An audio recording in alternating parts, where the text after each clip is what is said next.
Բարև ձեզ, ես կարճ երկու բառ եմ ուզում ասել նրանց, ովքեր հավատացին այսպես կոչված քաղաքական որոշ ուժերի, թե իբր Հայաստան 300,000 ադրբեջանցի է գալու, որ իբր այս տարածքն ենք հանձնելու, այն տարածքն ենք հանձնելու, որ իբր Հայաստանում իշխանությունը զավթել են թուրք-ադրբեջանական ուժերը կամ նրանց ծառաները։ Տեսակ ինչ եղավ, մանդատները վերցրին, հայտարարեցին, որ մանդատը զենք է և իրենք վերցնում են հանուն վեհ նպատակների։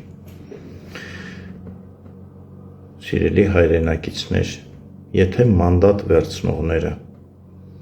1% անգամ հավատային իրենց իսկ ասածներին, իրենք մանդատ չէին վերցնի, ավելին ընտրություններին չէին մասնակցի։ Ում հետ մասնակցեն, թուրք-ադրբեջանական ուժերի հետ, լուրջ։ Օրինակ ձեզանից եթե ինչ-որ մեկը իմանա, որ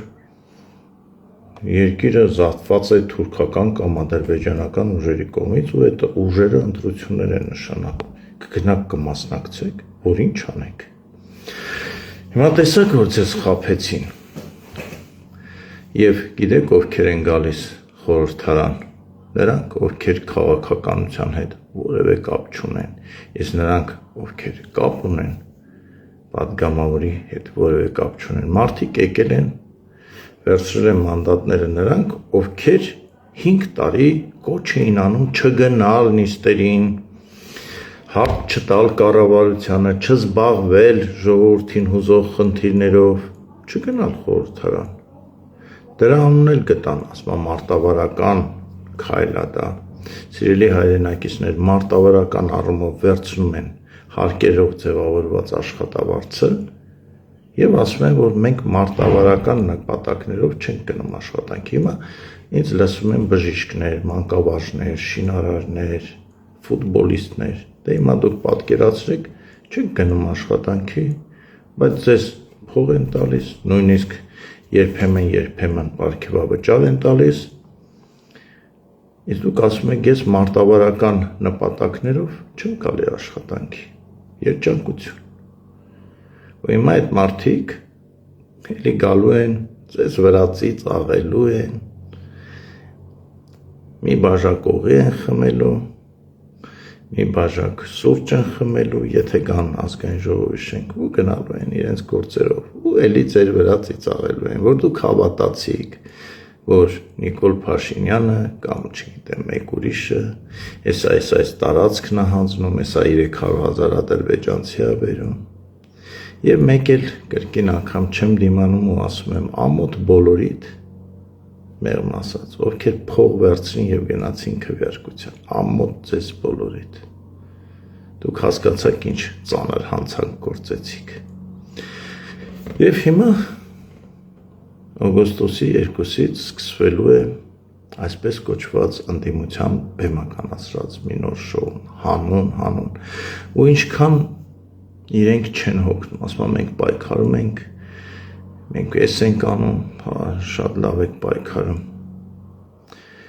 բայց ասեմ ձեզ ապրեք, մալացի, դուք կարողացաք էլի խաբել խեղճ ու կրակ մարդկանց, որոնք ձեզ հավատում էին, և անլուրջ մարդկանց, որոնք պատրաստ էին փող վերցնել, քվեարկել և թքած ունենալ երկրի վրա։ Իսկ հիմա ես բոլորիդ կոչ եմ անում, վերցրեք ցուցակները,